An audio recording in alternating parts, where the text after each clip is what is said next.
Capítulo 1. El pueblo en invierno. La escarcha de diciembre se había instalado en Santow-en-Essout, Merrymead, con esa peculiar quietud que precede a las fiestas navideñas, cuando incluso los chismosos más empedernidos se ven confinados junto a sus chimeneas, y el único sonido en la calle principal es el crujido ocasional de las botas sobre los charcos helados. La señorita Jane Marple, sentada en su silla habitual junto a la ventana de su casa de campo, dejó sus agujas de tejer con un pequeño y preciso movimiento y contempló la gris tarde. «No me extraña que vaya a nevar más», comentó su acompañante, la señora Dolly Bantry, que había llegado una hora antes con una cesta de empanadas de carne picada y un aire de emoción contenida.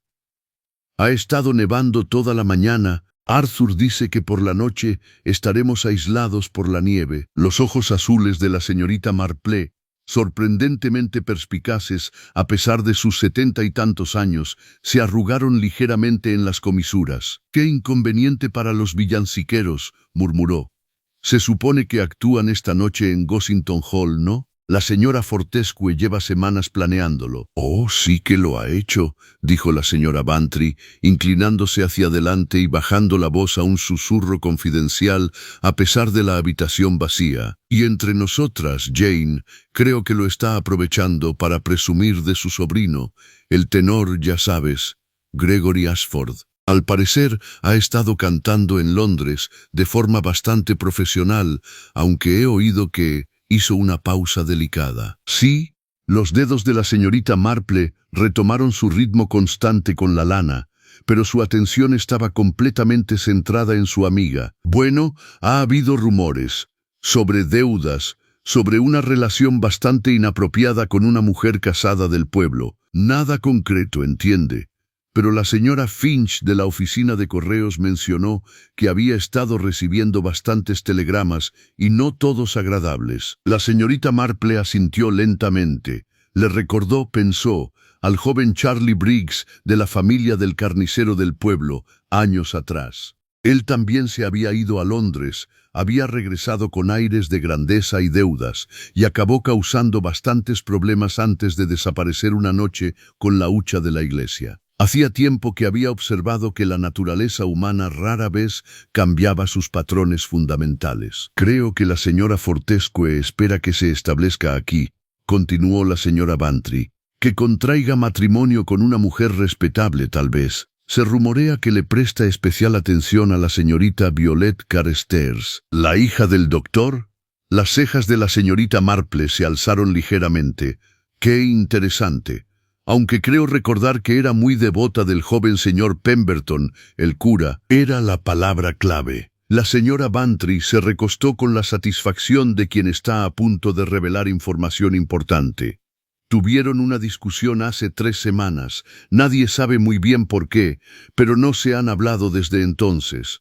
Y ahora aparece el señor Ashford, con sus modales londinenses y su voz de tenor, y han visto a Violet paseando con él 2 veces por el pueblo. Las agujas de la señorita Marple resonaron pensativamente. Los entresijos de la vida en el pueblo, había observado a menudo, eran tan intrincados y reveladores como el patrón de punto más complejo: un compromiso roto, un nuevo pretendiente endeudado, una familia ansiosa por la respetabilidad. Estos eran los hilos que, al tirar de ellos, solían desenredarse en algo mucho más siniestro que una simple torpeza social. «El concierto de villancicos promete ser todo un acontecimiento», continuó la señora Bantry. «La señora Fortescue ha reunido al coro habitual de la iglesia, además del señor Ashford como solista principal. Cantarán en el gran salón de Gossington y después habrá un refrigerio. Ha invitado a medio pueblo, por supuesto». «Qué generosa es». El tono de la señorita Marple era completamente neutral, pero quienes la conocían bien habrían detectado un leve matiz de reserva. La señora Fortescue, viuda de un exitoso industrial, llevaba solo 5 años viviendo en St. Merrymead y nunca había comprendido del todo las sutiles jerarquías y los antiguos rencores que regían la vida del pueblo. Sus intentos de liderazgo social eran entusiastas, pero a menudo poco diplomáticos. «Creo», añadió la señora Bantry, que también ha invitado al mayor Barnaby y a su hermana. Ya sabe cómo es el mayor con la música, completamente desafinado, pero empeñado en tener opiniones. Y la señora Price Ridley, por supuesto, aunque no me imagino que lo apruebe. Pobre mujer, nunca aprueba nada.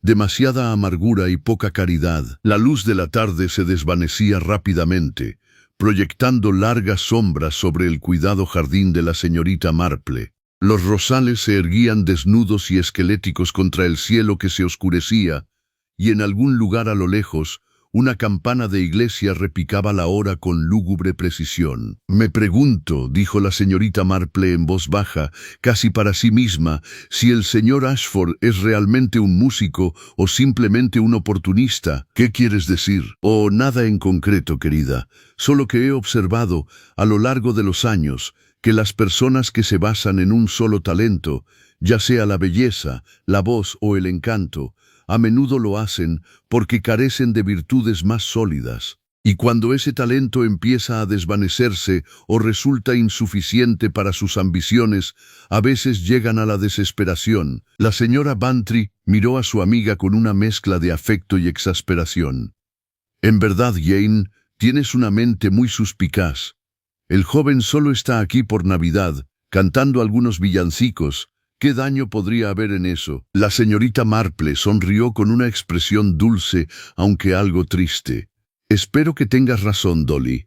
Espero que tengas razón». Pero mientras hablaba, su mente repasaba los pequeños detalles que su amiga había mencionado, ordenándolos como piezas en un tablero de ajedrez. Las deudas, el apego inapropiado, el compromiso roto, la tía ambiciosa. Le recordaba muchísimo a una situación que había presenciado en el pueblo hacía muchos años, que involucraba al sobrino de la anciana señora Hargraves y a una chica de la tienda de telas. Aquello había terminado mal, recordó, muy mal. De hecho, el viento había arreciado afuera, haciendo vibrar los cristales de las ventanas y haciendo que pequeños copos de nieve danzaran junto al vidrio. La señora Bantry se levantó estremecida. «Tengo que volver antes de que empeore el tiempo. Arthur se preocupará». «¿Vienes al canto de villancicos esta noche, Jane?». La señorita Marple dudó. Su primer impulso fue rechazar la invitación. No le gustaban las noches frías ni las grandes reuniones, y últimamente su reumatismo la aquejaba. Pero algo, una pequeña intuición agudizada por décadas de observación, la hizo reconsiderarlo. «Creo que sí», dijo finalmente. «Si usted y el coronel Bantry fueran tan amables de pasar a buscarme en su coche, creo que me gustaría mucho asistir». «Espléndido», exclamó la señora Bantry radiante. «Pasaremos a recogerte a las 7. Abrígate bien, querida. Promete ser una noche gélida». Tras la partida de su amiga, la señorita Marple permaneció un rato en la ventana, observando cómo la nieve comenzaba a caer con fuerza. Espesos copos blancos que amortiguaban todo sonido y transformaban el paisaje familiar en algo extraño y onírico. Sabía que en algún lugar del pueblo la gente se preparaba para el entretenimiento de la noche. Se vestían con sus mejores galas, ensayaban sus canciones y albergaban sus esperanzas, temores y resentimientos más íntimos. En su larga experiencia, la Navidad en un pueblo inglés nunca había sido tan pacífica como sugerían los villancicos. Demasiadas tensiones familiares, demasiada convivencia forzada, demasiadas oportunidades para que se reabrieran viejas heridas y se infligieran otras nuevas. Y si a esa mezcla se le añadía un joven endeudado, un cura despechado, una joven decepcionada y una anfitriona ambiciosa decidida a causar buena impresión, bueno, la señorita Marple retomó su labor de punto, moviendo sus dedos con destreza a través de un patrón particularmente complejo. Decidió que asistiría al canto de villancicos y observaría. Porque si algo había aprendido en 70 años de vida en el pueblo, era que las reuniones más inocentes a veces podían ocultar las intenciones más oscuras. Y esta noche, mientras caía la nieve y las voces se elevaban en antiguos himnos de paz y buena voluntad, la señorita Marple tuvo la clara e incómoda sensación de que algo iba a salir muy mal. Capítulo 2. Gossington Hall. El gran salón de Gossington estaba iluminado por la luz de las velas cuando llegó la señorita Marple, apoyada ligeramente en su paraguas y observándolo todo con su característica atención serena. La señora Fortescue no había escatimado en gastos en los preparativos. Un imponente árbol de Navidad dominaba una esquina adornado con guirnaldas y adornos de cristal de colores, mientras que guirnaldas de acebo y hiedra decoraban las paredes revestidas de roble. Una larga mesa crujía bajo el peso de los refrigerios. Poncheras de cristal, bandejas de plata con sándwiches y elaborados pasteles que sin duda habían mantenido ocupados al personal de cocina durante días. «Menudo espectáculo», murmuró el coronel Bantry junto a la señorita Marple. «Me recuerda a las cenas regimentales en la India, la misma sensación de caos organizado». La señorita Marple sonrió pero no dijo nada, mientras sus ojos recorrían a los invitados allí reunidos. Se habían congregado unas 40 personas que representaban a todos los estratos de la sociedad del pueblo. Desde el vicario, el reverendo Clement, que parecía algo incómodo con su cuello formal, hasta la señorita Hartnell, la chismosa del pueblo, que ya se movía con una eficiencia depredadora, recopilando chismes como una ardilla que almacena nueces para el invierno. Cerca de la chimenea se encontraba la señora Fortescue, una mujer elegante de unos 50 y tantos años, vestida con un terciopelo púrpura que tal vez resultaba demasiado juvenil para su edad. A su lado estaba el sobrino, Gregory Ashford. Y la primera impresión de la señorita Marple fue la de una apariencia cuidadosamente cuidada que ocultaba algo más duro en su interior. Tendría unos 30 años, con el pelo rubio peinado hacia atrás desde una frente amplia, rasgos regulares y ese encanto estudiado que solo se adquiere con la práctica. Su traje de noche era impecable, demasiado impecable, pensó la señorita Marple, para alguien que supuestamente tenía dificultades económicas. O era muy vanidoso, o estaba desesperado por mantener las apariencias. «Señor Ashford, permítame presentarle a la señorita Marple», decía la señora Fortescue, con una voz que resonaba en la habitación con esa proyección particular que denotaba una larga experiencia captando la atención. «La señorita Marple es toda una figura emblemática de nuestro pequeño pueblo. Lleva aquí muchísimo tiempo, ¿verdad, querida?» La reverencia de Gregory Ashford fue elegante. Su sonrisa, profesional y cálida. «Encantado, señorita Marple. La tía Lidia me ha hablado maravillas de usted. La llama la oráculo del pueblo». ¡Qué halagador! El tono de la señorita Marple era suave, casi modesto, pero su mirada era aguda al observar los detalles del joven. Sus manos, notó, estaban bien cuidadas pero inquietas, ajustándose constantemente los puños, tocándose la corbata. Un tic nervioso, tal vez, o la señal de alguien acostumbrado a actuar, a ser observado. «Entiendo que cantarás para nosotros esta noche. Solo unos villancicos». La modestia era cuidadosamente calculada, nada demasiado ambicioso, aunque debo confesar que cantar en un salón de pueblo es bastante diferente de los escenarios de conciertos a los que estoy acostumbrado. Una leve risa, invitándolos a compartir su refinado sentido del humor. La señora Fortescue irradiaba orgullo. «Gregory ha cantado en el Wigmore Hall, ¿sabe? Y ha sido suplente en la ópera. Tenemos muchísima suerte de tenerlo aquí para Navidad». Antes de que la señorita Marple pudiera responder, un pequeño revuelo cerca de la entrada atrajo la atención de todos.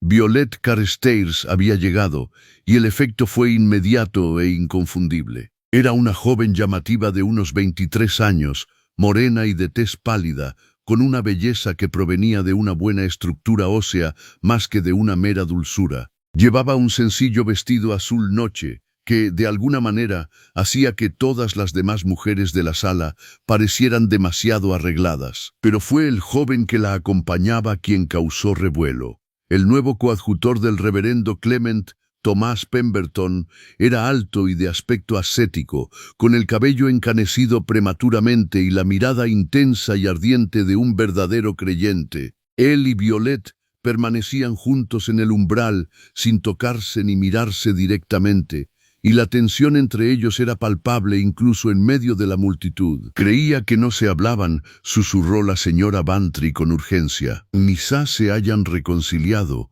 murmuró la señorita Marple.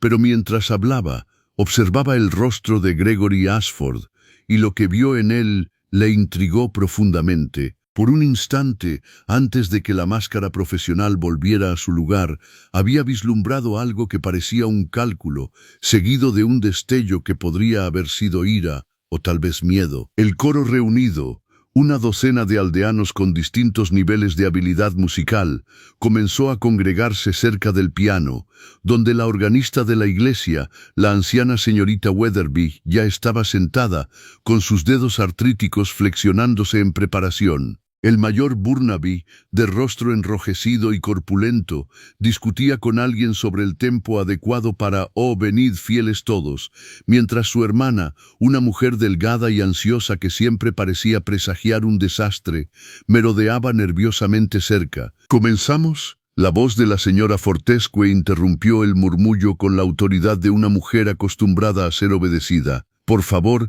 que todos encuentren sus lugares. El señor Ashford nos dirigirá en el primer villancico, God Rest Ye Merry, Gentlemen». La multitud se calmó, las conversaciones se apagaron en susurros y luego en un silencio expectante.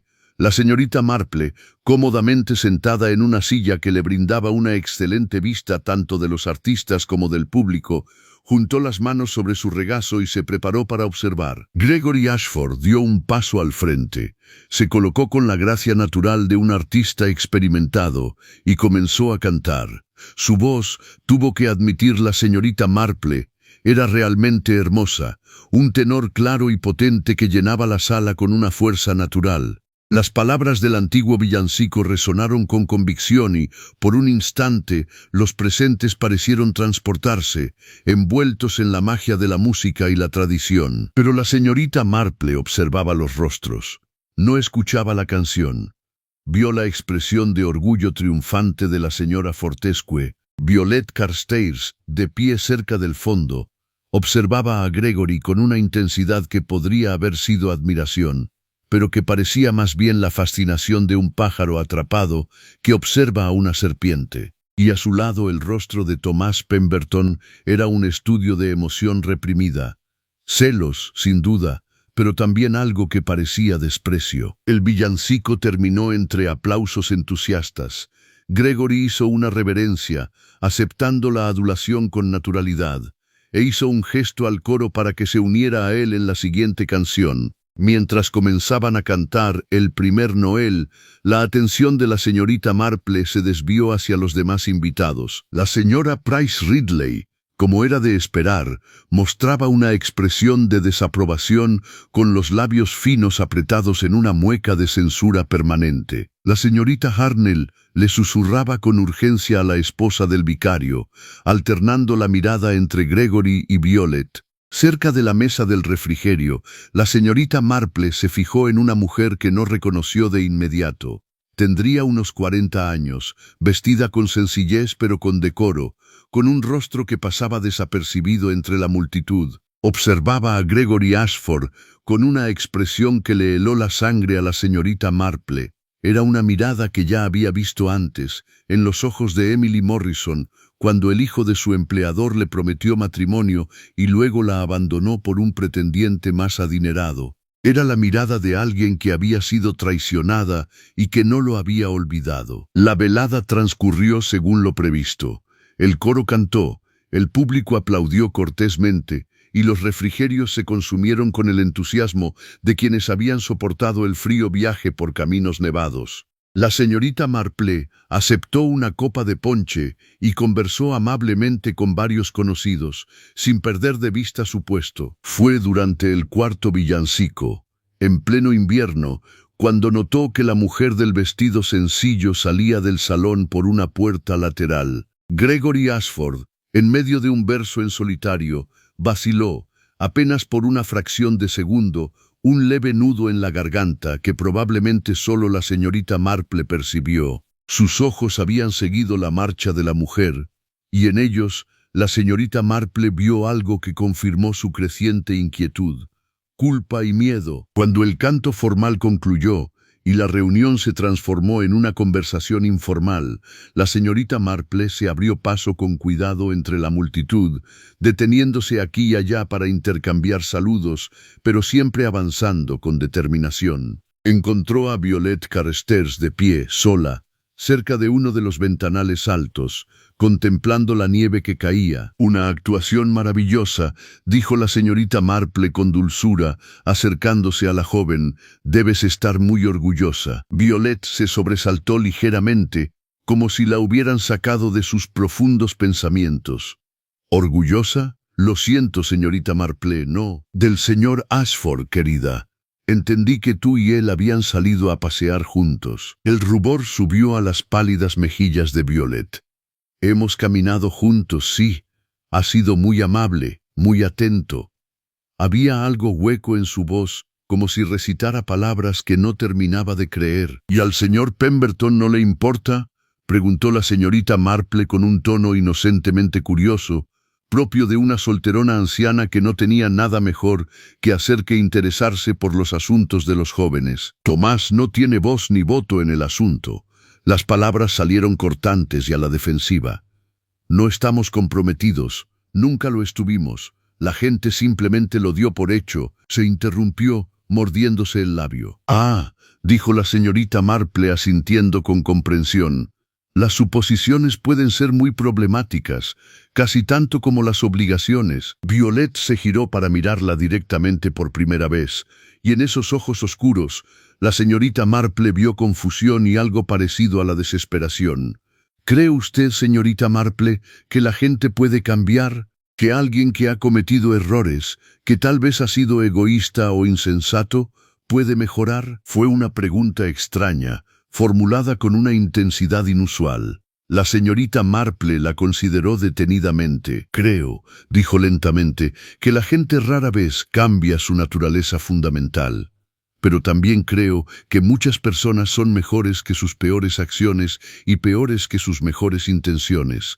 ¿Por qué lo preguntas, querida? Pero antes de que Violette pudiera responder, Gregory Ashford apareció a su lado, todo sonrisas y atenciones. Aquí estás, Violette. Te he estado buscando por todas partes. Ven, tienes que probar el Syllabub. Es sencillamente magnífico. Con galantería experimentada, le ofreció el brazo y, tras un instante de vacilación, Violette lo tomó.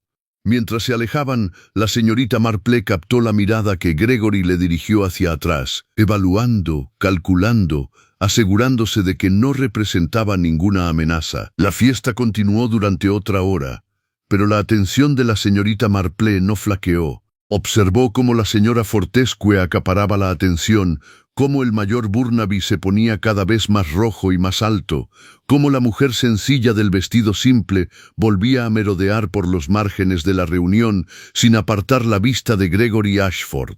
Observó cómo Tomás Pemberton permanecía aislado e inmóvil junto a la chimenea, con los puños apretados a los costados, mirando a Gregory y Violette con angustia apenas disimulada, y observó cómo la nieve caía cada vez más espesa y rápida fuera de las altas ventanas, cubriendo el mundo de blanco, amortiguando todo sonido, creando las condiciones perfectas para enterrar secretos. Cuando el coronel Bantry finalmente declaró que era hora de partir antes de que los caminos se volvieran completamente intransitables, la señorita Marple recogió sus cosas con la lentitud propia de la edad, pero su mente iba a 1000 por hora. Mañana, decidió, haría algunas averiguaciones. Averiguaciones discretas, por supuesto, nada que pudiera alarmar a nadie o parecer impertinente, solo unas cuantas preguntas aquí y allá, la curiosidad natural de una anciana con tiempo libre, porque esa noche había visto las piezas de un rompecabezas que le recordaban vívidamente aquel asunto con la chica Morrison y antes con el joven Cedric Aston, nombres diferentes, rostros diferentes, pero el mismo patrón ancestral, ambición, engaño, desesperación y deseo. Y, según su dilatada experiencia, esa combinación en particular rara vez terminaba bien. Capítulo 3. Un descubrimiento en la nieve. La señorita Marple se despertó a la mañana siguiente no por su habitual y preciso reloj biológico, sino por unos golpes urgentes en la puerta. La luz que se filtraba a través de las cortinas de su habitación le indicó que era más tarde de lo habitual, quizás las 9, y al descorrer la tela comprendió el motivo. Había nevado durante toda la noche, transformando St. Mary Mead en un paisaje blanco, impoluto y silencioso. El camino que pasaba junto a su casa era casi intransitable, e incluso los contornos familiares de las casas vecinas parecían difuminados y extraños. Los golpes en la puerta se repitieron, ahora con más insistencia, y la señorita Marple oyó a su criada, Faithful, apresurándose a abrir. Voces subieron por las escaleras, el murmullo preocupado de Faithful y luego la voz grave de un hombre, urgente y tensa. La señorita Marple se vistió con la eficiencia propia de la larga práctica y bajó las escaleras justo cuando Faithful apareció en el pasillo, con el rostro pálido. «Oh, señorita Marple, es el doctor Carstairs. Dice que ha habido un terrible accidente, una muerte». El médico permanecía en el vestíbulo, con la nieve aún adherida a su abrigo, su rostro, normalmente sonrosado, demacrado y pálido. Era un hombre sólido y sensato de unos 50 años, de esos que afrontan fracturas y partos difíciles sin inmutarse.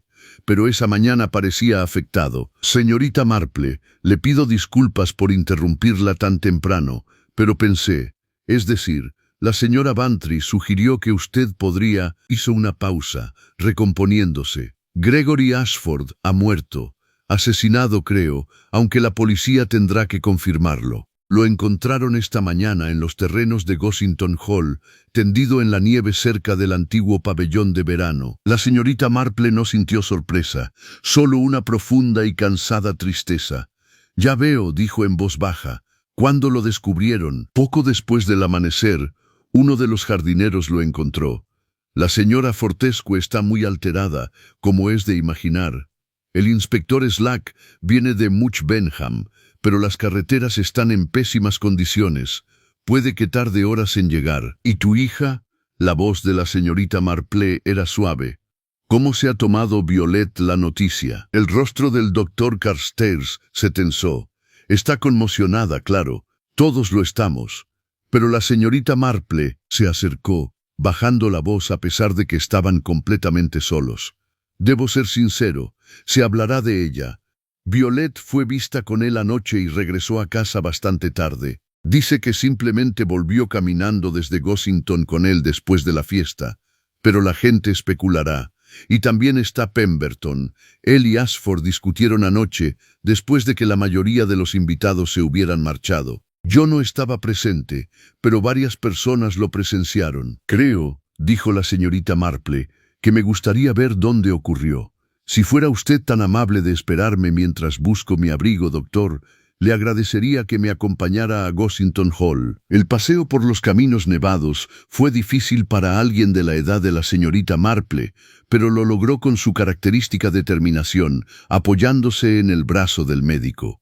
El pueblo estaba extrañamente silencioso. El bullicio matutino habitual había quedado silenciado por la nieve y quizá por las noticias que ya se extendían de casa en casa con la rapidez propia de los chismes de pueblo. Gossington Hall lucía diferente a la luz del día, menos festivo, más austero. Los adornos navideños que se veían a través de las ventanas parecían ahora chillones y fuera de lugar. La señora Fortescue los recibió en el vestíbulo.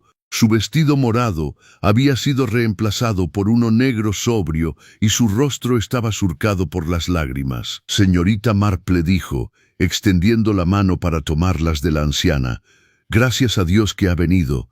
Todo esto es tan horrible, tan incomprensible. Gregory estaba bien cuando se fue anoche. Bueno, quizás no del todo bien, algo le preocupaba, pero estaba vivo, lleno de vitalidad. Y ahora, no, su voz se quebró. «¿Cuándo salió de casa?», preguntó la señorita Marple con un tono amable pero firme. Debían ser alrededor de las 11. La mayoría de los huéspedes ya se habían marchado. Gregory dijo que quería tomar aire, que quería caminar por la nieve. Me temo que había bebido demasiado ponche. Pensé que simplemente había subido a su habitación, pero cuando vi que no había dormido en su cama, y entonces Thomas, el jardinero, Lo encontró. Puedo ver dónde lo encontraron. La señora Fortescue se estremeció. Si es absolutamente necesario, el doctor Carstairs puede enseñárselo. No soporto volver a salir ahí fuera. Los terrenos de Gossington Hall se extendían en onduladas praderas blancas, salpicadas de robles centenarios y arbustos cuidadosamente diseñados. A unos 200 metros del edificio principal se encontraba la glorieta, una pequeña estructura octogonal de piedra y cristal desgastados, ideal para meriendas veraniegas y citas románticas. Un sendero desgastado conducía a ella a través de lo que normalmente sería un rosal, ahora cubierto de nieve. Incluso antes de llegar a la glorieta, la señorita Marple pudo ver la alteración en la nieve. Numerosas huellas que convergían en un mismo punto donde el blanco inmaculado estaba manchado con algo oscuro. El cuerpo había sido movido, explicó el doctor Carstairs, llevado a la glorieta para esperar la llegada del inspector. Dentro de la pequeña estructura, tendido en un banco de piedra y cubierto con una manta, se encontraba Gregory Ashford. La señorita Marple, que ya había presenciado la muerte, lo observaba con serena compostura. Yacía boca arriba, con el rostro tranquilo salvo por la extraña inclinación de su cabeza. Su traje de etiqueta estaba desaliñado, el cuello torcido, y allí, apenas visible bajo la blancura de su camisa, se extendía un moretón oscuro por su garganta. —¿Estrangulada? —preguntó la señorita Marple en voz baja. —Creo que sí, con algo liso y resistente. Desde luego, no fueron manos. No hay huellas dactilares, una cuerda tal vez, o una bufanda. El comportamiento profesional del doctor Carstairs se había reafirmado. La muerte habría sido relativamente rápida, dada la presión ejercida. No habría tenido muchas oportunidades de resistirse. La señorita Marple caminó lentamente alrededor del banco, observando. Las manos de Gregory estaban relajadas, descansando tranquilamente a sus costados. Sus zapatos estaban mojados por la nieve, pero no particularmente embarrados. En el bolsillo interior de su chaqueta notó la esquina de lo que parecía ser una carta, con el papel ligeramente arrugado. ¿Alguien ha examinado sus pertenencias? Todavía no. Pensé que lo mejor era esperar al inspector Slack, pero la señorita Marple, con la gentil presunción propia de su edad y supuesta irrelevancia, ya había extraído la carta, desplegándola con delicadeza. La letra era femenina, culta, y el mensaje breve. Debo verte esta noche después de que los demás se hayan ido. Nos vemos junto al senador a las 11. Hay cosas que debo decirte y no voy a posponerlo más. Violet, dijo el doctor Carstairs con voz angustiada.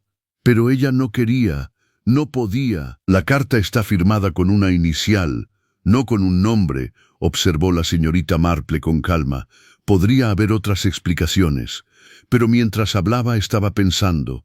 La carta era incriminatoria sin duda, pero también resultaba demasiado conveniente. Según su experiencia, quienes planeaban un asesinato rara vez dejaban pruebas tan evidentes a la vista. Observó con más detenimiento el cuerpo de Gregory, la posición de sus extremidades, el estado de su ropa. Luego dirigió su atención al senador. El suelo era de piedra, barrido y limpio, con solo unas pocas hojas secas en las esquinas. Las paredes de cristal ofrecían vistas en todas direcciones, aunque varios cristales estaban agrietados o faltaban. Y allí, enganchado en un borde áspero de piedra cerca de la puerta, había un hilo azul oscuro, como el del vestido que Violet Carstairs había llevado la noche anterior. Pero también la señorita Marple notó que le gustaba el chal que llevaba la señora Price Ridley, y la bufanda que lucía la mujer sencilla cuyo nombre nadie parecía saber. Doctor Carstairs dijo, me pregunto si podría decirme quiénes fueron todos los invitados de anoche. En particular, si hay alguien que no haya reconocido. El doctor frunció el ceño, esforzándose claramente por concentrarse. Estaba la gente habitual del pueblo, el vicario y su esposa, la señorita Harnell, la señora Price Ridley, los Bantry, usted, el mayor Barnaby y su hermana, los miembros del coro, por supuesto, Violet, Pemberton. Hizo una pausa. Había una mujer que no reconocí. La señora Fortescue dijo que era una visitante del pueblo, que se alojaba en el Blue Boar. Creo que se llamaba señora Davenport o Davidson, algo así. ¿Habló con el señor Ashford? No la vi hablar mucho con nadie. Parecía bastante reservada. La señorita Marple guardó esta información cuidadosamente. Y cuando se marchaba la gente, la mayoría se marchó poco después de que terminara el canto, sobre las 10. Los caminos estaban empeorando, como recordarán, pero algunos se quedaron un rato más. Violet y Pemberton, sin duda. Estaban teniendo una conversación bastante animada en la biblioteca. El mayor Burnaby se quedó hasta tarde, acaparando el brandy. Y creo que la señorita Weatherby se quedó un buen rato, aunque no estoy seguro de cuándo se fue. Salieron del cenador al frío aire matutino. La señorita Marple se detuvo un instante, observando el rastro de huellas en la nieve. La nieve fresca de la noche anterior las había cubierto parcialmente, pero algunas aún eran visibles.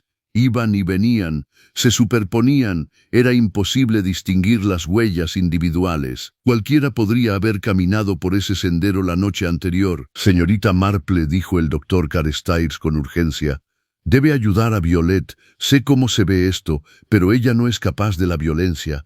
Es una chica dulce, quizá demasiado dulce, se deja influenciar por los demás, se toma sus problemas muy a pecho. Si Ashford hubiera dicho algo que la molestara, o si le hubiera hecho insinuaciones inapropiadas, tal vez lo habría rechazado en defensa propia. Pero asesinarla, jamás. Cuéntame sobre la discusión que tuvo con el señor Pemberton hace 3 semanas. El médico parecía incómodo. No conozco todos los detalles. Violet no se confía en mí tanto como me gustaría, pero intuí que se trataba de su futuro, de sus decisiones. Pemberton es un joven serio, totalmente entregado a su vocación. Creo que quería que Violet compartiera esa entrega, que se convirtiera en la esposa de un vicario y dedicara su vida al servicio. Violet no estaba segura de querer ese tipo de vida.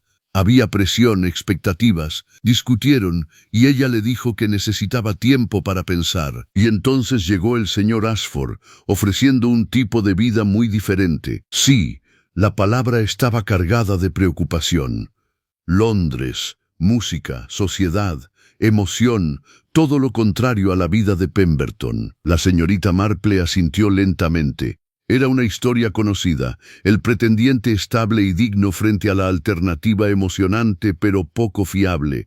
La había visto repetirse en innumerables ocasiones en St. Mary Mead a lo largo de los años. Por lo general, terminaba con lágrimas y arrepentimiento, pero no con un asesinato. Generalmente, mientras regresaban a la casa principal, la señorita Marple ordenaba los hechos tal como los conocía.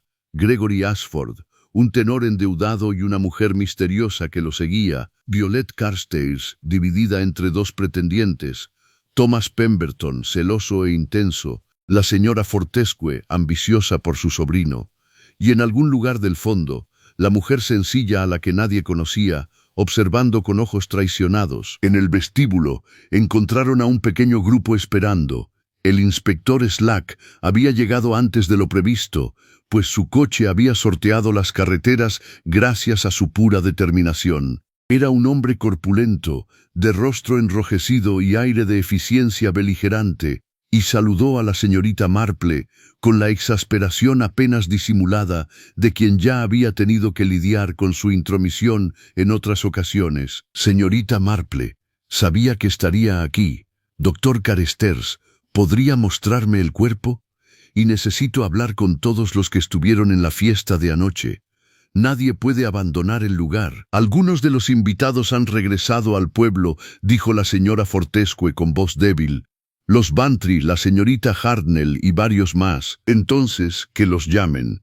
Se trata de una investigación por asesinato, señora, y pretendo llegar al fondo del asunto cuanto antes. Los ojos del inspector Slack recorrieron la habitación, deteniéndose en la señorita Marple con recelo. Confío en que no piense entrometerse, señorita Marple. Ni se me ocurriría, inspector, dijo con total sinceridad. Aunque, ¿me permite hacer una pequeña observación? El suspiro del inspector fue elocuente, pero asintió a regañadientes. La carta que el señor Ashford llevaba en el bolsillo está firmada con la inicial EB. lo que sugiere que se trata de la señorita Violet Carstairs. Pero me pregunto si también podría averiguar si había alguien más en la fiesta de anoche cuyo nombre empezara con esa letra, y quizá podría investigar a la mujer que se alojaba en el Blue Boar, la señora Davenport o Davidson. Creo que pudo haber conocido al señor Ashford en Londres. Los ojos del inspector Slack se entrecerraron. ¿Y cómo lo sabes? Anoche observé cómo lo miraba. No era la mirada de una desconocida. Antes de que el inspector pudiera responder, se produjo un alboroto en el vestíbulo. Violet Carstairs había llegado, con el brazo de su padre alrededor de sus hombros, el rostro pálido pero sereno. Detrás de ella, con aspecto de ángel vengador, estaba Thomas Pemberton, y detrás de él, escoltada por un agente de policía que claramente la había recogido en el pueblo, estaba la mujer sencilla con su vestido discreto, cuya expresión ya no se desvanecía en el fondo, sino que reflejaba una intensidad que podría haber sido desafío o desesperación. Las piezas, pensó la señorita Marple, se estaban ensamblando solas. Ahora solo quedaba comprender el patrón que formaban. Capítulo 4. La red de testimonios. El inspector Slack había requisado el salón de la señora Fortescue para sus interrogatorios, una decisión que disgustó a la dueña de la casa, pero que ella no estaba en posición de impugnar. La habitación era más pequeña y menos ostentosa que el gran salón, amueblada con cómodas sillas y un escritorio, y tenía la ventaja de una puerta que cerraba firmemente, garantizando así la privacidad. A la señorita Marple, gracias a una combinación de amable insistencia y la renuente aceptación del inspector de que podría resultar útil, se le permitió permanecer durante el interrogatorio, sentada en un rincón tejiendo, tan discreta como un mueble. La primera en ser entrevistada fue la propia señora Fortescue, quien entró con la actitud de una mujer decidida a mantener su dignidad a pesar de las circunstancias. Señora Fortescue, comenzó el inspector Slack, con su libreta abierta delante, entiendo que el señor Ashford era su sobrino, el sobrino de mi difunto esposo, para ser exactos, el hijo de su hermana. No había visto a Gregory en varios años antes de que me escribiera el mes pasado preguntándome si podía pasar la Navidad aquí. Por supuesto que acepté. Al fin y al cabo, la familia es la familia. ¿Y cuál era su estado de ánimo cuando llegó? La señora Fortescue vaciló, y en esa vacilación la señorita Marple leyó varios volúmenes. Parecía estar bien, quizás un poco distraído. Comentó que su carrera se encontraba en una encrucijada. Estos artistas siempre son tan dramáticos con estas cosas. Entendí que estaba entre compromisos, como se suele decir. ¿Tenía dificultades económicas? Un rubor subió a las mejillas empolvadas de la señora Fortescue. Realmente no sabría decirlo. No hablábamos de asuntos tan vulgares. La expresión del inspector Slack sugería que lo dudaba, pero continuó. Anoche, después de que terminaron los villancicos, ¿qué hizo su sobrino? Socializaba, como es normal. Hablaba con los invitados. Aceptaba los halagos sobre su canto. Tomó varios vasos de ponche, más de los que le convenían, me temo. Podía ser bastante indulgente consigo mismo. Habló con la señorita Carstairs, habló con mucha gente. La respuesta fue cuidadosamente neutral. Pero la señorita Carstairs específicamente, creo que sí hablaron. Gregory había estado bastante atento con ella durante las últimas 2 semanas. Tenía esperanzas. Se interrumpió, secándose las lágrimas con un pañuelo de encaje. Bueno, eso ya no importa, ¿no? ¿Discutió con alguien? Que yo sepa, no. Había cierta tensión con el señor Pemberton, el cura, pero ese joven siempre parece estar tenso por algo. Supongo que por fervor religioso. ¿Y cuándo fue la última vez que viste a tu sobrino con vida? Poco antes de las 11, dijo que quería aire fresco, que la habitación estaba demasiado calurosa. Salió por la puerta de la terraza, supuse que daría un paseo y luego volvería a su habitación. Cuando esta mañana descubrí que no había dormido en la cama, su voz tembló. Pensé que tal vez había ido a la posada del pueblo o que había cogido un coche. Jamás se me ocurrió que pudiera haber ocurrido algo terrible. Después de que ella se fue, el inspector Slack tomó nota y luego miró a la señorita Marple. ¿Qué opinas? Algo se está guardando, dijo la señorita Marple con suavidad. algo sobre la situación económica de su sobrino, creo, y posiblemente sobre su relación con la señorita Carstairs. El siguiente testigo fue más comunicativo, aunque quizás no de la forma que el inspector apreció. El mayor Burnaby entró en la sala dando pisotones, con el aire de quien consideraba todo el proceso una pérdida de su valioso tiempo. «Qué inconveniente todo esto», anunció antes de que le hicieran una sola pregunta. «Un hombre muere en la nieve, probablemente borracho, probablemente resbaló y se golpeó la cabeza, y aquí nos tratan a todos como si fuéramos criminales. El señor Ashford fue estrangulado». «Mayor», dijo el inspector Slack con sequedad, «no se resbaló ni se golpeó la cabeza». Esto dejó al mayor sin palabras. «¿Estrangulado? Dios mío. Bueno, eso es diferente, ¿no?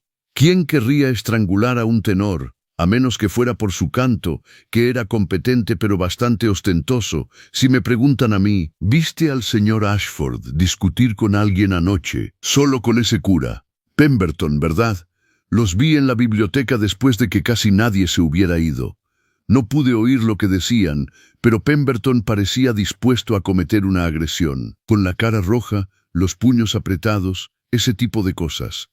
Ashford estaba más tranquilo, más sereno, incluso sonreía, lo que pareció enfurecer aún más a Pemberton. ¿Qué hora era? Quizás las 10:15. Acababa de servirme un poco del excelente brandy de Fortescue. ¿Y de qué estaban discutiendo? No sabría decirlo, pero apostaría a que trataba sobre la joven Violet Carstairs. Estas cosas suelen tratar sobre una mujer, ¿no? Tras la partida del mayor, aún refunfuñando, el inspector Slack se dirigió a la señorita Marple. Pemberton parece, sin duda, un sospechoso probable, un cura celoso, rival por el afecto de una mujer, una historia tan antigua como el tiempo. «Misás», dijo la señorita Marple, mientras sus agujas tintineaban, «aunque he descubierto que el sospechoso más obvio a menudo no es el correcto. Es demasiado perfecto, inspector. La vida rara vez es perfecta». Cuando Tomás Pemberton entró, parecía no haber dormido. Tenía los ojos hundidos, el rostro demacrado, y las manos le temblaban ligeramente al sentarse en la silla que le había indicado el inspector. «Señor Pemberton», comenzó el inspector Slack, sin tono hostil, «entiendo que anoche tuvo una conversación con el fallecido». «Sí». La respuesta fue inmediata y sin ponerse a la defensiva. «Discutimos, no lo voy a negar». «¿Y qué?» Pemberton apretó la mandíbula. «Sobre Violet, sobre sus intenciones hacia ella». Sentía que jugaba con sus sentimientos, ofreciéndole una vida que no podía darle, llenándole la cabeza de sueños ilusorios. ¿Y qué dijo el señor Ashford al respecto? Se rió de mí. El recuerdo aún le ardía. Dijo que yo era un provinciano ingenuo que no entendía cómo funcionaba el mundo. Dijo que Violet merecía algo mejor que una vida de pobreza y piedad, que merecía música, cultura y vida social. Dijo... La voz de Pemberton se quebró ligeramente. Dijo que ella ya había tomado su decisión y que yo debía aceptarla con dignidad. ¿Te dio alguna señal de sus planes de casarse con ella? Lo dio a entender, pero fue vago con los detalles, siempre vago. Cuando le pregunté sobre su capacidad para mantener a una esposa, dadas sus circunstancias económicas, se puso evasivo. ¿Cómo supiste de su situación financiera? Pemberton parecía incómodo. Hice averiguaciones. A través de un amigo en Londres, no es difícil averiguar estas cosas si sabes a quién preguntar. Ashford debía dinero a varias personas, algunas de ellas personajes bastante desagradables. Lo habían despedido de su último puesto en la ópera por conducta poco profesional. En resumen, era un estafador y un sinvergüenza. ¿Y tú le dijiste esto? Le dije que sabía la verdad sobre él. Le dije que dejara a Violet en paz, y luego, y entonces me marché. Fui a la biblioteca unos minutos, intentando serenarme. Luego salí de Gossington Hall y volví a la vicaría. Llegué poco antes de las 11 y fui directamente a mi habitación. ¿Alguien puede verificar eso? El vicario ya estaba en la cama, y su esposa también. No vi a nadie. El inspector Slack tomó nota. ¿Se acercó usted en algún momento a la caseta de verano? No.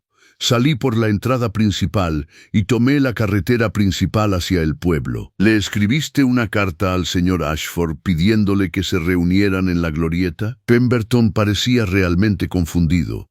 ¿Una carta? No, por supuesto que no.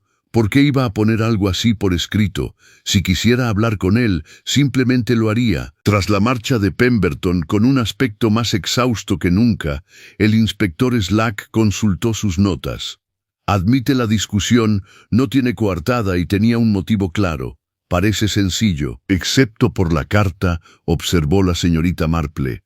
Tiene razón, ¿no? Si el señor Pemberton quisiera atraer al señor Ashford a un lugar apartado, ¿de verdad plasmaría semejante petición por escrito? Parece una auténtica insensatez para alguien tan claramente inteligente. El inspector gruñó pero no dijo nada. Violet Carstairs fue la siguiente, y la señorita Marple sintió compasión por la joven.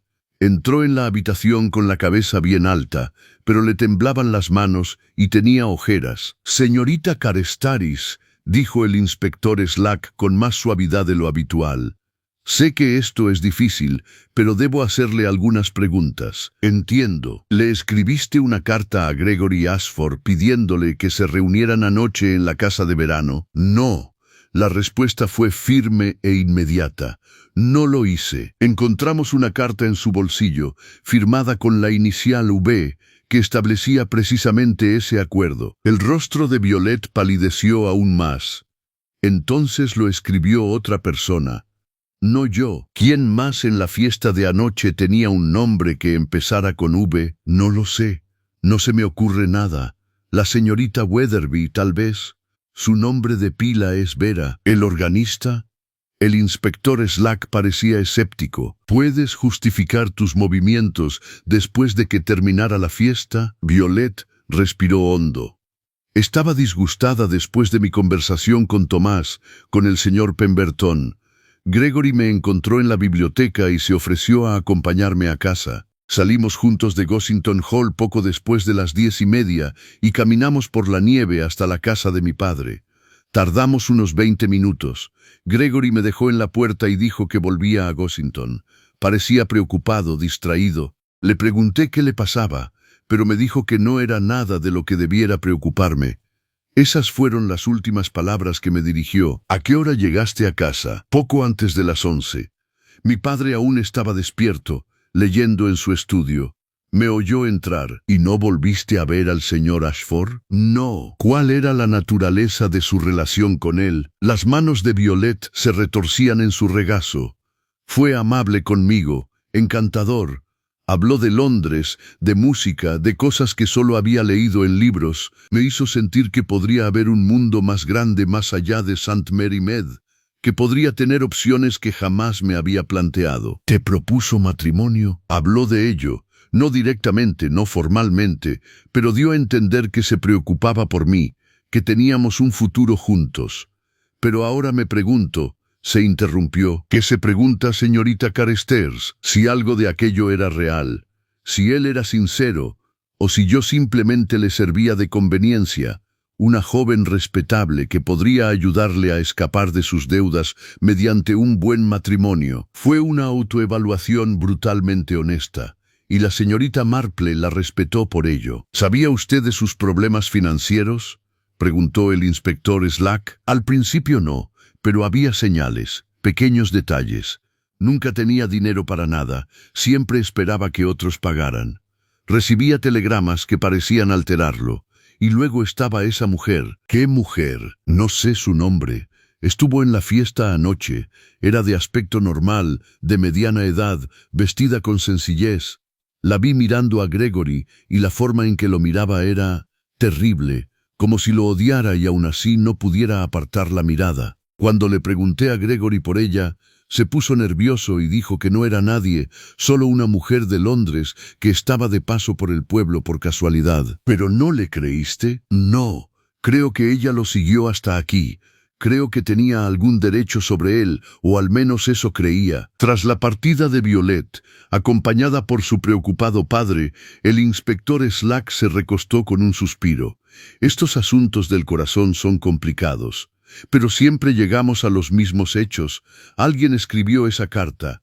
Alguien atrajo a Ashford a la casa de verano y lo mató. En efecto, dijo la señorita Marple, y creo que nos gustaría mucho hablar con la misteriosa mujer de Londres.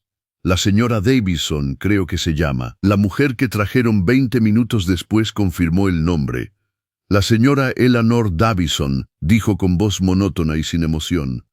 Se alojaba en el Blue Boar, llevaba 3 días en el pueblo y sí, había conocido a Gregory Ashford en Londres. ¿Cómo lo conocías?, preguntó el inspector Slack. Estábamos comprometidos para casarnos. Las palabras cayeron como piedras en agua tranquila. Hace 2 años. Me prometió todo. Amor, seguridad, un futuro. Le di dinero, bastante dinero, para que invirtiera en su carrera. Dijo que una vez que estuviera consolidado, nos casaríamos. ¿Qué pasó? Lo que siempre ocurre con hombres como Gregory Ashford. Tomó el dinero, lo usó para sus propios fines, deudas de juego, según supe después, y luego desapareció, sin carta, sin explicación. Me enteré por conocidos en común de que se había marchado de Londres, que se escondía de sus acreedores. Pasé 2 años buscándolo y finalmente lo encontré. Aquí, en este pueblo, viviendo a costa de la hospitalidad de su tía y cortejando a otra chica inocente. Lo confrontaste, lo intenté, anoche después de cantar, pero no quiso hablar conmigo en privado. Se quedó entre la multitud donde todos pudieran verlo. ¡Qué cobarde! ¿Le escribiste una carta? La risa de la señora Davison fue amarga. ¿Qué sentido tendría? Le escribí docenas de cartas a lo largo de los años. Nunca respondió a ninguna. ¿Dónde estabas anoche a las 11? En el Blue Boar, en mi habitación. El casero puede confirmar que regresé poco después de las 10:30. Nevaba con fuerza y estaba harto de ver a Gregory fingir que no existía. El inspector Slack la despidió advirtiéndole que no abandonara el pueblo, y luego se sentó a reflexionar sobre sus notas. 3 sospechosos, todos con móvil, dijo. Pemberton estaba celoso y furioso. Violet podría haberlo matado si le hubiera hecho insinuaciones inapropiadas o si hubiera descubierto su verdadera personalidad. Y la señora Davidson tenía un móvil económico y un sentimiento de traición personal. Cualquiera de ellos podría haberlo hecho, o ninguna de ellas, dijo la señorita Marple en voz baja. Inspector, ¿podría sugerirle que hablemos también con la señorita Weatherby? Al fin y al cabo, su nombre empieza por V. La anciana organista, al ser llamada, se mostró desconcertada y angustiada. Confirmó que se llamaba Vera, pero que últimamente, debido a su artritis, apenas podía sostener un bolígrafo y mucho menos escribir cartas. Había abandonado la fiesta a las 10, llevada a casa por el mayor Burnaby, y a las 10:30 ya estaba en la cama. Al marcharse, la señorita Marple dejó su labor de punto y miró al inspector Slack con ojos pensativos. La carta me inquieta, dijo. Alguien se esforzó mucho por implicar a Violet Kersters. ¿Pero quién y por qué? Quizás, sugirió el inspector. Ashford mismo lo escribió, falsificando la firma para crear una coartada o para manipular aún más a la chica. Quizás, asintió la señorita Marple. Pero eso plantea otra cuestión, ¿no? Si falsificó la carta, ¿por qué la guardó en el bolsillo? ¿Por qué no la destruyó después de haber cumplido su propósito? A menos claro está que nunca haya tenido la oportunidad. Capítulo 5. Patrones en la nieve. Esa tarde, mientras el inspector Slack continuaba su metódica investigación, la señorita Marple regresó a su cabaña para reflexionar.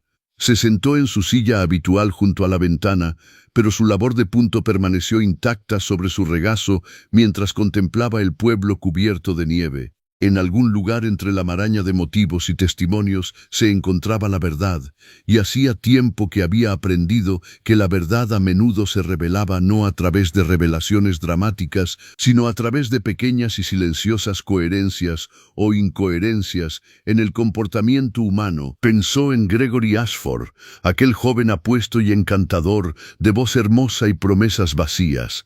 Según su larga experiencia, esos hombres seguían patrones predecibles. Se aprovechaban de sus dones, su atractivo físico, su talento, su encanto, porque no tenían nada más sustancial que ofrecer. hacían promesas que no tenían intención de cumplir, aceptaban dinero que no pensaban devolver y cuando se descubrían sus engaños, simplemente buscaban a la siguiente víctima. Pero alguien había impedido que Gregory Ashford siguiera adelante. Alguien había puesto fin a su racha de mala suerte para siempre. Sus meditaciones fueron interrumpidas por un golpe en la puerta. Faithful dejó entrar al doctor Carstairs, que parecía aún más demacrado que aquella mañana. «Señorita Marple, disculpe la intromisión, pero necesito hablar con usted. Violet ha sido arrestada». «¿Qué?». La señorita Marple se inclinó bruscamente hacia adelante. «Bueno, quizás no la hayan arrestado formalmente, pero el inspector Slack le ha dejado claro que no puede salir de su habitación. Está convencido de que ella escribió esa carta. Convencido de que atrajo a Ashford a la casa de verano. Dice que las pruebas en su contra son abrumadoras». La voz del médico se quebró. «Conozco a mi hija, no es capaz de asesinar, pero no se defiende adecuadamente. Simplemente se queda sentada, respondiendo preguntas con esa voz apagada y sin esperanza, como si ya hubiera aceptado su destino. ¿Se ha descubierto algo nuevo? Encontraron el arma homicida, una bufanda de seda, cara, del tipo que un hombre podría usar con traje de noche. Estaba enterrada en la nieve cerca del senador. Creen que era la bufanda de Ashford. El asesino debió usarla y luego deshacerse de ella. La mente de la señorita Marple trabajaba a toda velocidad. ¿Quién iba a imaginar que tenía una bufanda así? Cualquiera que lo haya visto anoche, lo llevaba puesto en la fiesta, sobre el abrigo. Varias personas lo comentaron. Era bastante peculiar, de seda color crema con un monograma. ¿Y dónde está ahora el señor Pemberton? En la casa parroquial, supongo. Lo han interrogado de nuevo, pero no lo han detenido. El inspector Slack parece haber centrado toda su atención en Violet. Tras la partida del médico, la señorita Marple se quedó sentada un buen rato, sumida en sus pensamientos. Luego se levantó, se envolvió en su capa más abrigada y emprendió el camino a través de la nieve. Su primera parada fue en el Blue Boar, donde el dueño, un hombre locuaz llamado Perkins, estaba encantado de hablar sobre su famosa invitada. La señora Davison, sí, en efecto, una señora tranquila y reservada. Vino hace 3 días, dijo que estaba visitando a unos familiares por la zona, aunque nunca mencionó nombres. Paga puntualmente, sin ningún problema. ¿Estuvo aquí anoche a las 11? No podría asegurarlo, señorita Marple. Ya estaba en mis aposentos y los invitados iban y venían a su antojo. Pero sí la vi regresar de Gossington Hall poco después de las 10:30, tal como había dicho. Subió a su habitación y no volví a saber nada de ella. ¿Salió otra vez? Perkins frunció el ceño. No puedo decir que no lo hiciera. La escalera trasera está justo afuera de su habitación. Podría haberse escabullido sin que yo me diera cuenta. Pero con esa nieve, ¿a dónde iría? ¿Dónde, en efecto?, pensó la señorita Marple. Su siguiente visita fue a la casa parroquial, donde la esposa del vicario, una mujer de rostro dulce que siempre parecía un poco abrumada por las exigencias de la vida parroquial, confirmó que el señor Pemberton había regresado antes de las 11. Lo oí entrar, aunque no lo vi. Estaba en la cama, ¿entiendes? Pero oí sus pasos en las escaleras. Muy claros. Tiene un andar muy pausado. ¿Estás seguro de la hora? Tan seguro como puedo estarlo. Acababa de oír las campanadas del reloj de la iglesia a las 3:15, y no volvió a salir. Que yo sepa, no.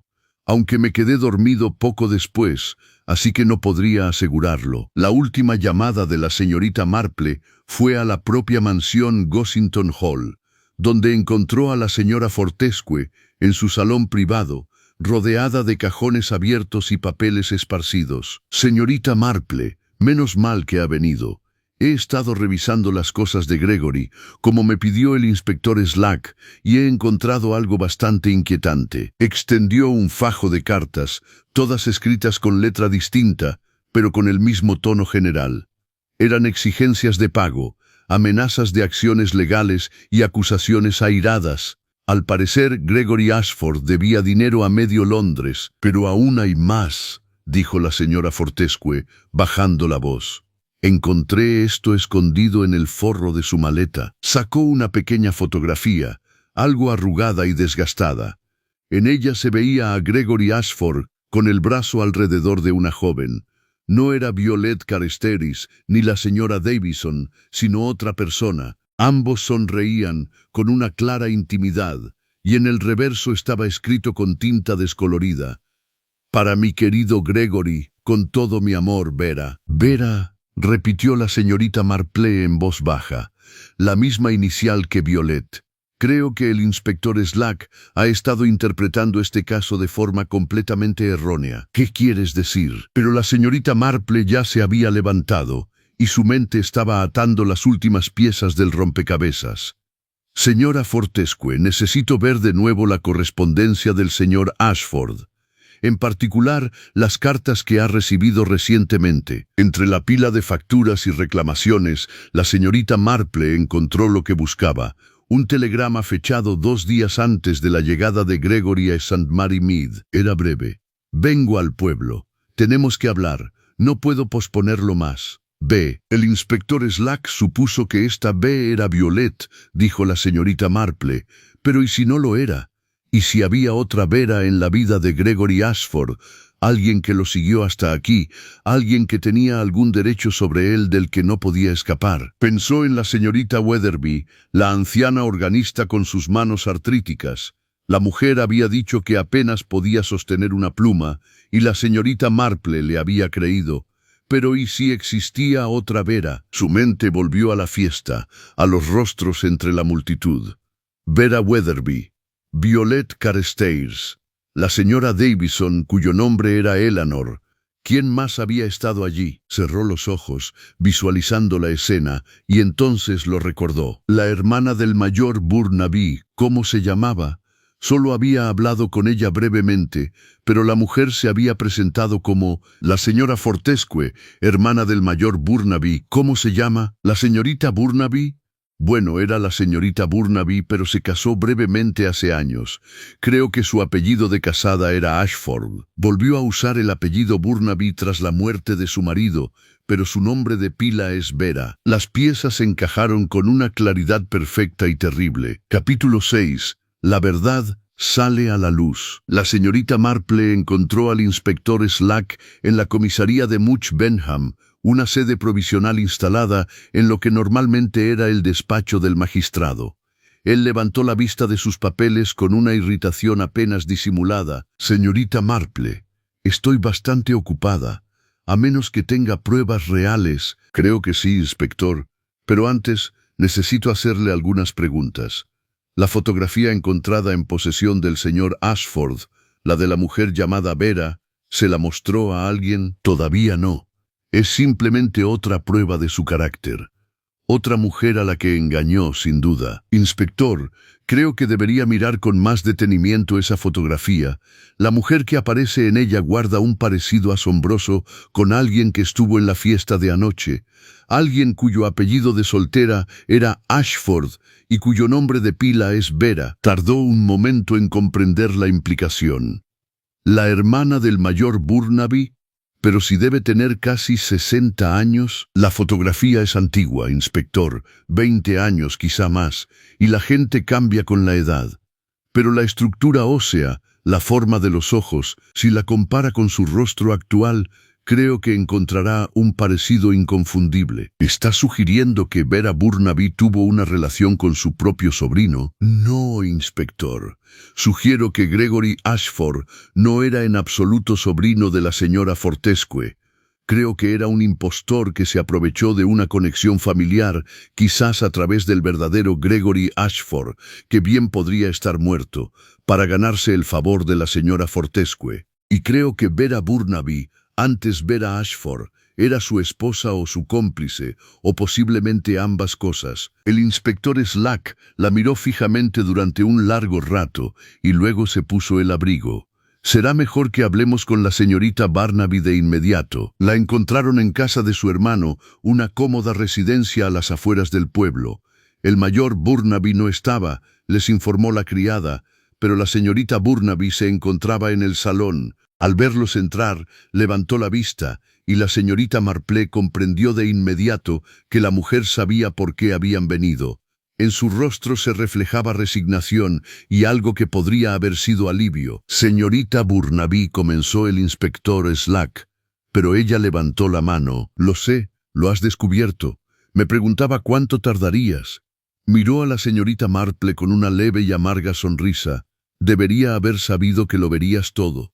Dicen que nunca se te escapa nada». «Quizá sería mejor que nos dijera la verdad», dijo la señorita Marple con suavidad. «Vera Burnaby», pues la señorita Marple volvía a considerarla Vera Ashford, se dejó caer en una silla y comenzó a hablar. «Gregory Ashford era mi marido legal. Me casé hace 23 años cuando yo era ingenua y él encantador. Fue un desastre desde el principio. Bebía, jugaba, se endeudaba, hacía promesas que nunca cumplía. Después de 5 años lo dejé y volví con mi hermano, usando de nuevo mi apellido de soltera. Creí que me había librado de él, pero hace 8 meses me encontró. Necesitaba dinero, como siempre, y había tramado un plan. Su madre y el difunto esposo de la señora Fortescue habían sido hermanos, pero llevaban años distanciados. El verdadero Gregory Ashford, nuestro hijo, había muerto en la infancia, algo que los Fortescue desconocían por completo. Mi esposo planeaba hacerse pasar por él, alegar el parentesco y usar el dinero y la posición social de la señora Fortescue para relanzar su carrera y pagar sus deudas. Le dije que nunca funcionaría, pero estaba desesperado. Y me amenazó, su voz se quebró. Me amenazó con delatarlo, con contárselo todo a mi hermano, con arruinar la poca respetabilidad que había logrado salvar.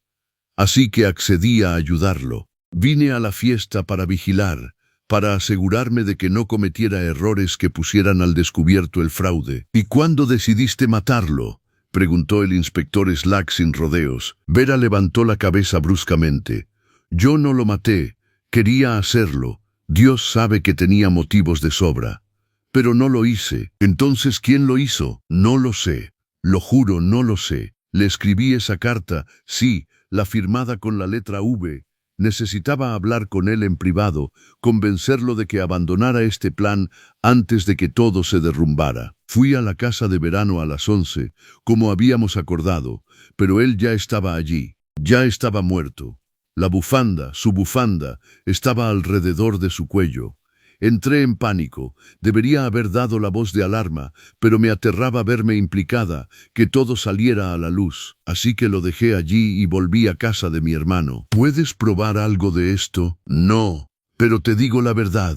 Lo odiaba, pero no lo maté. El inspector Slack miró a la señorita Marple. ¿Qué opinas? La señorita Marple había estado escuchando con su característica atención silenciosa. «Creo», dijo lentamente, «que hemos estado analizando este crimen desde un ángulo completamente equivocado. Asumimos que la víctima era quien decía ser y que el móvil estaba relacionado con su situación actual. Pero ¿y si ambas suposiciones fueran erróneas?». Explicar. Gregory Ashford, o el hombre que se hacía llamar Gregory Ashford, tenía 2 grupos de enemigos. Por un lado, los de su actual engaño, como Vera, que intentaban protegerse de ser descubiertas, y por otro, los de su pasado, como la señora Davidson, que buscaban venganza por viejas injusticias. Pero existe una tercera posibilidad que no hemos considerado. ¿Cuál es? Alguien conocía su verdadera identidad desde el principio y tenía sus propios motivos para quererlo muerto.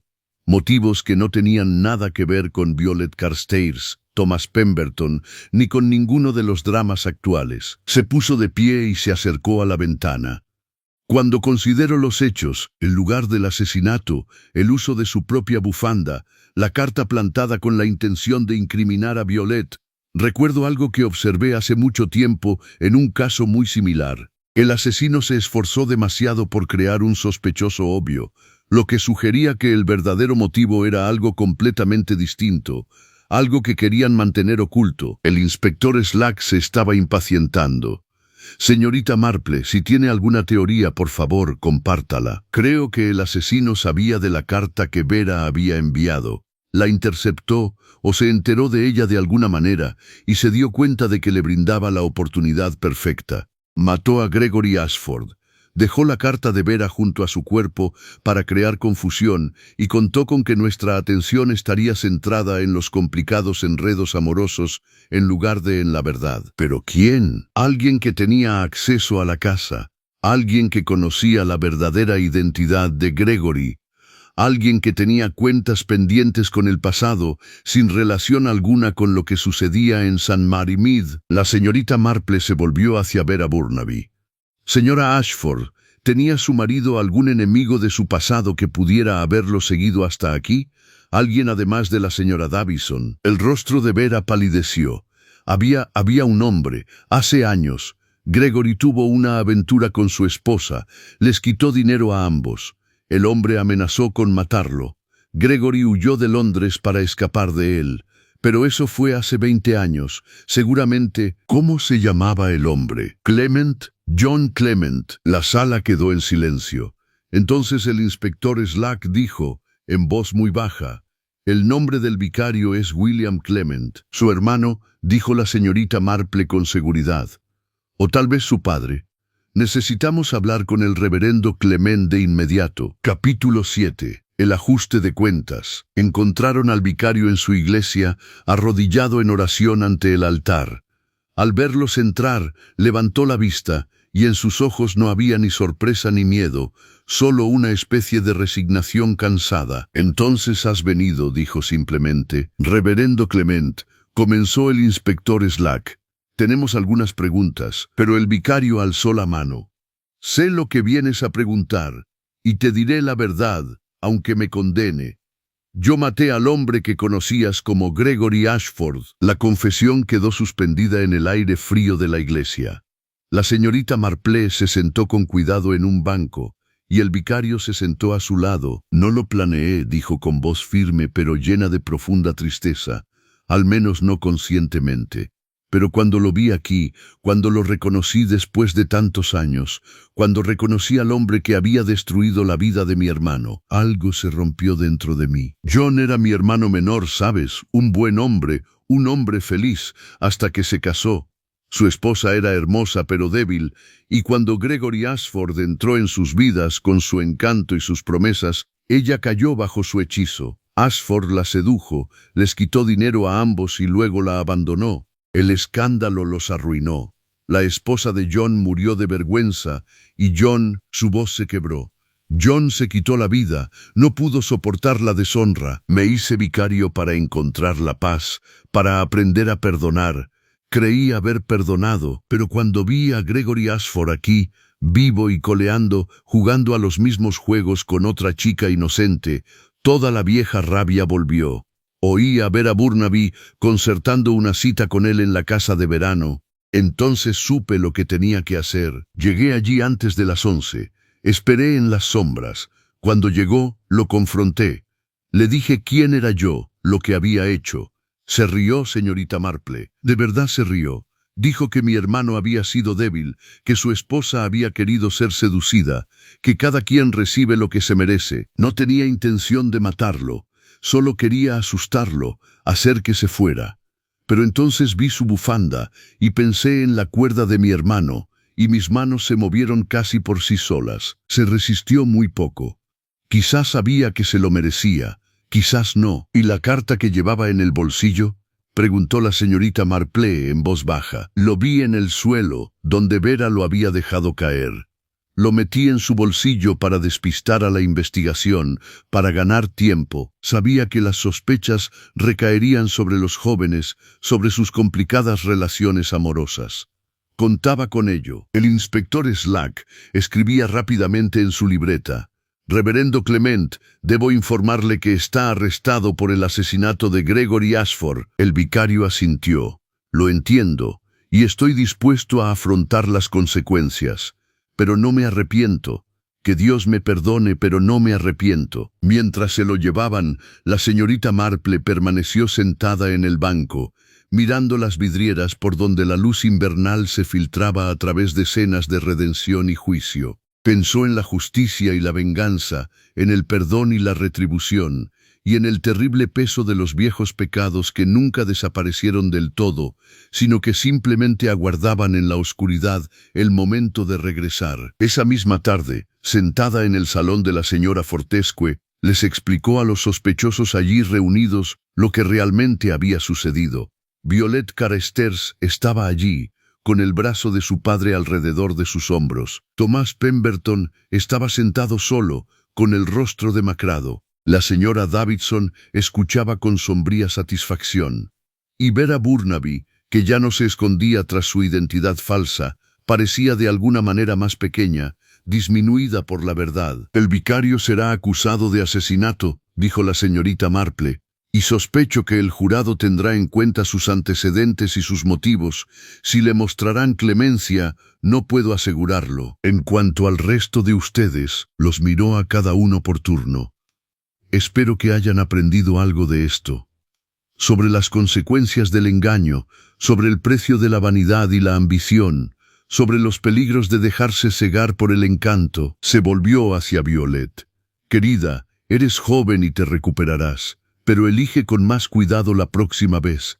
Mira más allá de las apariencias. Pregúntate no solo qué promete una persona, sino si tiene la integridad para cumplir esas promesas». A Pemberton le dijo con más dulzura: «Y usted, señor Pemberton, debería recordar que el amor requiere paciencia y confianza, no celos ni exigencias. Si de verdad le importa la señorita Carstairs, le dará el espacio para elegir libremente y el tiempo para convertirse en la persona que desea ser». A la Ezra Davidson, en cierto modo, se ha hecho justicia. Su juicio sobre Gregory Ashford siempre fue correcto. Quizás ahora pueda finalmente dejar atrás su ira y seguir adelante con su vida. Y finalmente, a Vera Burnaby. Usted permitió un fraude y protegió a un hombre que ya había causado un gran daño. Las autoridades tendrán que decidir qué cargos, si los hay, se le imputarán, pero su castigo, sospecho, será vivir con la conciencia de lo que su cobardía permitió que sucediera. Cuando la multitud se dispersó, la señorita Marple se quedó atrás, ayudando a la señora Fortescue, que parecía haber envejecido 10 años en un solo día. «Debería haberme dado cuenta de cómo era él», dijo la anciana con amargura. «Tenía tantas ganas de tener una familia, de importarle a alguien, que no hice las preguntas que debería haber hecho». «Todos queremos creer en lo mejor de la gente», dijo amablemente la señorita Marple. «Es un impulso generoso. Pero la generosidad debe ir acompañada de sabiduría, o se convierte en mera insensatez». Capítulo 8. Una Navidad tranquila. La Navidad llegó a Saumery Mead 3 días después, sosegada y extraña tras la violencia que la había precedido. Había dejado de nevar y el pueblo lucía limpio y blanco bajo un cielo frío y despejado. La señorita Marple asistió al servicio matutino en la iglesia, donde un pastor visitante de Much Benham dirigió las oraciones y donde la congregación cantó los villancicos conocidos con voces solemnes y cuidadosas. El reverendo Clement estaba bajo custodia, a la espera de juicio. Los periódicos se habían aferrado a la historia: el vicario del pueblo asesina a un impostor en venganza navideña, y los reporteros se habían abalanzado sobre St. Mary Mead como aves carroñeras, hasta que el inspector Slack los ahuyentó con amenazas de cargos por obstrucción a la justicia. La señorita Marple había prestado declaración ante la policía, al igual que todos los demás implicados. La verdadera historia había ido saliendo a la luz poco a poco. Cómo el hombre que se hacía llamar Gregory Ashford había nacido como Arthur Reeves, un cantante talentoso pero amoral que había dejado un rastro de deudas y traiciones por todo Londres. Cómo había conocido y se había casado con Vera Burnaby 20 años antes. Había tenido un hijo que murió y luego la había abandonado para llevar a cabo sus planes. Cómo se había enterado del distanciamiento entre la señora Fortescue y la familia de su marido y había visto una oportunidad para aprovecharse de ello. Las cartas del hermano del reverendo Clement fueron halladas entre sus pertenencias personales, conservadas durante todos esos años, dolorosa evidencia de una tragedia que jamás se había olvidado. El jurado, cuando el caso llegara a juicio, escucharía cómo John Clement le había escrito a su hermano describiendo la seducción de su esposa, su ruina económica y su desesperación. Leerían la última carta, fechada el día antes de que John Clement se quitara la vida, en la que le rogaba a su hermano que no buscara venganza, sino que rezara por su alma. William Clement había rezado, la señorita Marple lo sabía. Había rezado durante 20 años, pero cuando se enfrentó al hombre que había destruido a su hermano, la oración no había sido suficiente. El día después de Navidad, la señorita Marple recibió visitas. Primero llegó el doctor Carstairs con Violet, que parecía pálida pero serena. «Queríamos darles las gracias», dijo el médico, «por ver la verdad, por no permitir que Violet fuera condenada por algo que no hizo». «Hice muy poco», replicó la señorita Marple con modestia. «La verdad habría salido a la luz tarde o temprano». «Tal vez», dijo Violet, «pero puede que ya fuera demasiado tarde para mí». «Señorita Marple, he estado pensando en lo que dijo, en elegir con cuidado, en mirar más allá de las apariencias. Fui una tonta, ¿verdad? Me dejé deslumbrar por el encanto y la promesa de emoción». «Eras joven», corrigió la señorita Marple con dulzura, «y los jóvenes cometen errores. Lo importante es aprender de ellos». «He aprendido, y también he aprendido que a veces la mejor opción es la correcta, aunque parezca aburrida comparada con la más emocionante». Miró hacia la puerta, donde Thomas Pemberton esperaba en el callejón, con el rostro delgado y ansioso. «El señor Pemberton ha sido muy paciente conmigo», continuó Violet. «Esperó mientras yo hacía el ridículo y no me dijo «te lo dije» cuando todo se vino abajo. Creo que eso vale mucho, vale muchísimo». Tras su partida, la señorita Marple regresó a su asiento junto a la ventana y observó cómo Violet y Tomás caminaban juntos por el camino nevado. No se tocaban, ni siquiera estaban muy cerca, pero había algo en su forma de moverse, en la manera en que se inclinaban el uno hacia el otro, que sugería que habían alcanzado un nuevo entendimiento. Esa misma tarde, la señora Bantry llegó con una cesta llena de pasteles navideños sobrantes y la noticia de que Vera Burnaby se había marchado del pueblo. «Se fue a vivir con unos primos lejanos en Escocia», dice su hermano. «Supongo que la vergüenza fue demasiado para ella. No puedo culparla, aunque sí siento lástima por el mayor Burnaby. No sabía nada del matrimonio de su hermana, nada del engaño.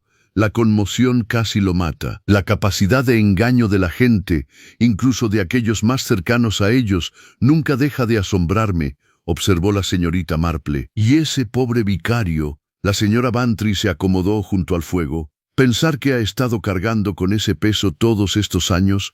¿Crees que lo ahorcarán, Jane?» «No lo sé. Las circunstancias podrían granjearle cierta clemencia». Actuó movido por el dolor y un sentido de la justicia, por muy equivocado que estuviera. Y Gregory Ashford, o mejor dicho, Arthur Reeves, no era una víctima inocente.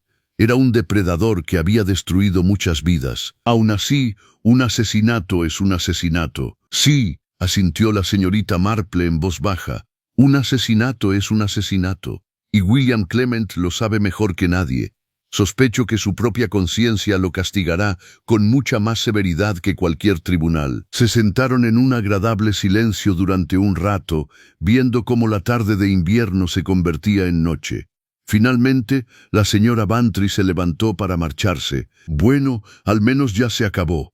Las cosas pueden volver a la normalidad». Pero después de que su amiga se marchara, la señorita Marple permaneció en su ventana, observando cómo se encendían las farolas en las ventanas de las casas de todo el pueblo, pensando en los patrones de la naturaleza humana que se repetían generación tras generación en pueblos y ciudades, en tiempos de paz y en tiempos de guerra. Nada terminaba del todo, reflexionó. Las consecuencias de los actos se propagaban como piedras arrojadas a un estanque, afectando vidas muy alejadas del impacto original. William Clement había intentado escapar de la tragedia de su hermano entrando en la iglesia, dedicándose a Dios y a las buenas obras, pero el pasado lo había seguido hasta St. Mary Mead, con un rostro familiar y un nombre falso, y todas sus oraciones no habían bastado para mantener a raya la oscuridad. Violet Carstairs se recuperaría y tal vez incluso se casaría con Thomas Pemberton, pero siempre llevaría consigo el recuerdo de lo fácil que la habían engañado, de lo cerca que había estado del desastre. La señora Davison regresaría a Londres, quizás reivindicada pero no curada, y la señora Fortescue permanecería en su gran mansión, más sola que nunca, habiendo aprendido la amarga lección de que los lazos familiares se forjan con la misma facilidad con que se rompen. En cuanto a la señorita Marple, retomó su labor de punto y continuó con el patrón en el que había estado trabajando antes de que todo esto comenzara. Un complejo diseño de puntos entrelazados que requería concentración y paciencia. La vida en St. Mary Mead continuaría como siempre. Habría más chismes, más pequeños escándalos, más momentos de bondad y crueldad que se desarrollarían en el contexto de la rutina del pueblo. Y si llegara otro forastero, con una sonrisa encantadora y promesas vacías, bueno, quizás los aldeanos serían un poco más sabios, un poco más cautelosos. Quizás recordarían al cantante de villancicos, cuya última nota fue un grito de muerte en la nieve, y observarían con más detenimiento las apariencias, las verdades ocultas tras fachadas agradables. Afuera, las campanas de la iglesia comenzaron a sonar para la oración vespertina, sus tonos claros resonando en el paisaje helado. La señorita Marple las escuchaba con una mezcla de tristeza y resignación. Se había hecho justicia, a su manera, aunque no como nadie esperaba. Los inocentes habían sido protegidos, los culpables desenmascarados. El patrón se había completado. Recordó el villancico que habían cantado aquella noche en Gossington Hall, la última canción antes de que se desatara la tragedia. En pleno invierno el viento helado gemía, la tierra permanecía dura como el hierro, el agua como una piedra. Era una canción sobre el nacimiento y la esperanza, pero también sobre la oscuridad, el frío y las duras realidades de la existencia. La señorita Marple comprendía ahora ambas caras de la moneda. Las había comprendido desde hacía más tiempo del que quería recordar. El mundo estaba lleno de Gregory Ashfords y William Clements, de Violet Carstairs y la señora Davidsons, todos atrapados en sus propios patrones de deseo y desesperación, esperanza y decepción. Pero también estaba lleno de pequeños gestos de amabilidad, de conexiones genuinas, de personas que aprendieron de sus errores e intentaron mejorar. Eso también merecía ser recordado. Mientras la última luz se desvanecía del cielo invernal y las estrellas comenzaban a asomar sobre St. Mary Mead, la señorita Marple terminó otra hilera de su labor de punto y se acomodó mejor en su silla. Mañana traería nuevos patrones, nuevos enigmas, nuevas oportunidades para observar la eterna danza de la naturaleza humana que se desarrollaba en miniatura en su amado pueblo. Pero esa noche se contentaba con sentarse en la tranquila calidez de su cabaña, escuchando cómo el mundo exterior se sumía en el silencio bajo su manto de nieve, agradecida por la pequeña paz que provenía de comprender, si no de perdonar, la oscuridad que habitaba en cada corazón humano. La última nota de la cantante de villancicos se había desvanecido en el silencio, pero la canción de la vida en St. Mary Mead continuaría, compás a compás, estación tras estación, con toda su discordia y armonía, su tragedia y su gracia, y la señorita Jane Marple, con sus agujas de tejer repiqueteando suavemente a la luz de la lámpara, estaría allí para presenciarlo todo, para comprenderlo todo, para sostener el espejo de la vida del pueblo y reflejar las verdades más profundas de la existencia humana. El plan estaba completo. El misterio estaba resuelto, y la Navidad, con todas sus promesas de paz y buena voluntad, finalmente había llegado a St. Mary Mead. El fin,